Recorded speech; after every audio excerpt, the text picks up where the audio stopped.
Assalamualaikum warahmatullahi wabarakatuh. Jumpa lagi dengan Bang Kica yang masih belum ditemani oleh Bang Jela karena Bang Jela masih di luar kota. Salam dari Bang Jela. Hari ini Bang Kica ingin berceloteh tentang hebohnya jagat maya oleh eksistensi buzzer rupiah nyata adanya. Bukan lagi seperti yang selama ini dibantah bagaikan kentut yang baunya nyata, tapi sumbernya gak ada yang mengaku. Saat ini tak ada lagi yang bisa mengelak dengan pengakuan seorang musisi yang menyatakan permintaan maaf atas celoteh-celoteh berbayar antara 5 sampai 10 juta yang ujungnya adalah untuk menggolkan Omnibus Law. Ada baiknya celoteh ini kita lanjutkan sambil menikmati cerahnya cuaca sore Jakarta. Sebelumnya Bang Kica ingin bacakan dulu apa yang dikicaukan oleh musisi Ardhito Pramono dalam akun Twitter miliknya tanggal 14 Agustus lalu. Betul bahwa saya menerima brief untuk ikut dalam kampanye tagar Indonesia Butuh Kerja dan menerima bayaran seperti kerjasama saya dengan sebuah brand. Namun dalam brief yang saya terima dari publicist tidak ada keterangan tentang Omnibus Law. Apakah saya bertanya sebelumnya? Iya, saya bertanya. Saya bertanya apakah ada kepentingan politik tertentu. Jawaban publicist saya, tidak. Tujuannya hanya membuat tenang di tengah pandemik karena akan adanya lapangan pekerjaan nantinya. Saya diminta membuat tulisan sesuai dengan harapan saya. Saya juga bertanya apakah ada hubungan dengan Omnibus Law. Jawabannya tidak ada. Saya bertanya karena saya hanya musisi, nggak paham politik dan tidak punya pengetahuan akan isu-isu tersebut, sehingga saya tidak ingin digiring ke ranah yang tidak saya pahami. Atas ketidaktahuan dan saya akan seperti nir empati pada mereka yang sedang memperjuangkan penolakan terhadap rancangan undang-undang ini, saya mohon maaf. Kedepan saya akan berusaha lebih berhati-hati dan peduli. Saya musisi, bukan buzzer. Saya ingin memiliki pengaruh, tapi melalui musik yang saya buat. Terima kasih. Atas permintaan maaf ini, hari ini saya sudah meminta publicist saya untuk mengembalikan pembayaran yang saya terima dari memposting tagar Indonesia Butuh Kerja. Sekarang kita bahas apa itu buzzer. Buzzer adalah kata bahasa Inggris yang berarti lonceng atau alarm. Lonceng dan atau alarm berfungsi untuk memanggil, memberitahu, dan mengumpulkan orang untuk berkumpul atau melakukan sesuatu. Tujuannya adalah meyakinkan publik terhadap topik, produk, dan tokoh yang dikampanyekan. Karena aktivitasnya, para buzzer kemudian dibidik oleh tokoh, perusahaan, atau lembaga untuk mengkampanyekan diri, produk, atau topik tertentu yang ingin di-endorse melalui akun media sosial. Yang menarik dari situasi ini adalah beralihnya pasar dari kolam buzzer mainstream yang selama ini dikenal sebagai orang-orang binaan ke kolam buzzer artis. Ini juga menjawab kenapa kicauan dari kolam buzzer mainstream yang selama ini sering menghebohkan jagat maya tidak lagi seramai seperti dahulu. Mereka tentu sudah kehilangan pasar. Agaknya pasar mereka mulai direbut oleh kolam artis.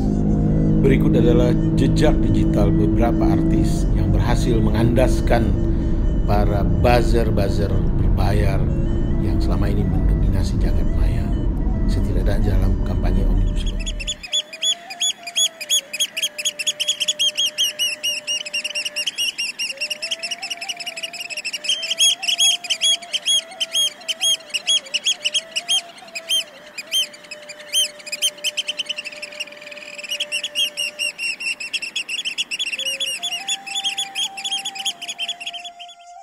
Jauh sebelum zaman teknologi informasi, profesi buzzer atau para pendengung ini secara konvensional sudah dikenal.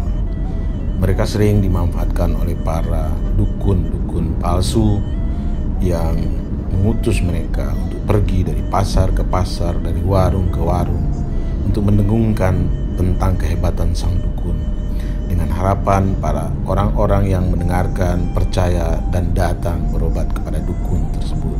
Terkait dengan penggunaan para artis atau seleb dalam kampanye tagar Indonesia butuh kerja yang di belakangnya adalah Omnibus Law, kita hakul yakin bahwa mereka di-hire atau dibayar bukan karena kapasitas mereka untuk menjelaskan, tetapi lebih kepada banyaknya follower mereka.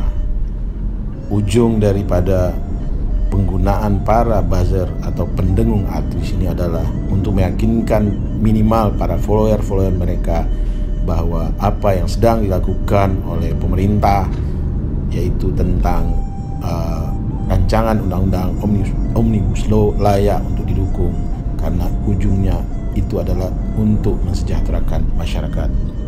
Kita sangat paham, tentu sebagai negara demokrasi, siapapun berhak menyatakan suara setuju atau tidak setuju, mendukung atau tidak mendukung, termasuk artis sendiri.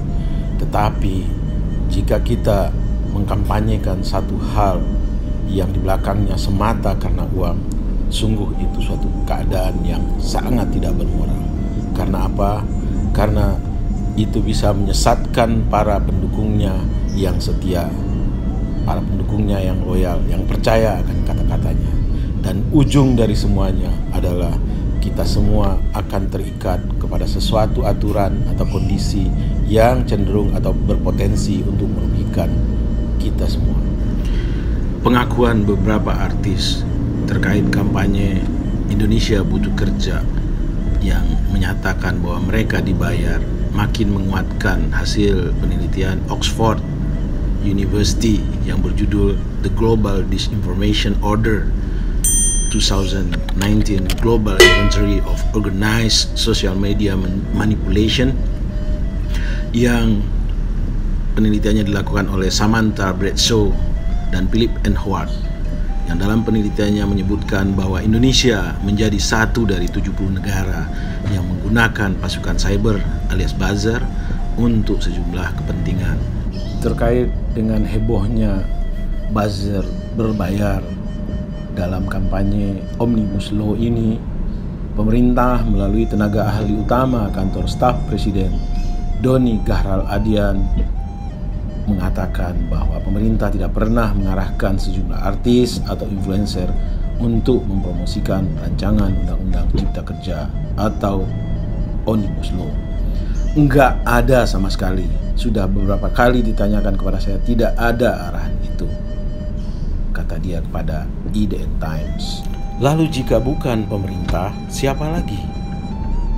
Saya hakul yakin bahwa jika bukan pemerintah, maka orang-orang yang mempunyai kepentingan di balik golnya undang-undang Omnibus Law ini tentu adalah pihak lain yang patut kita curigai.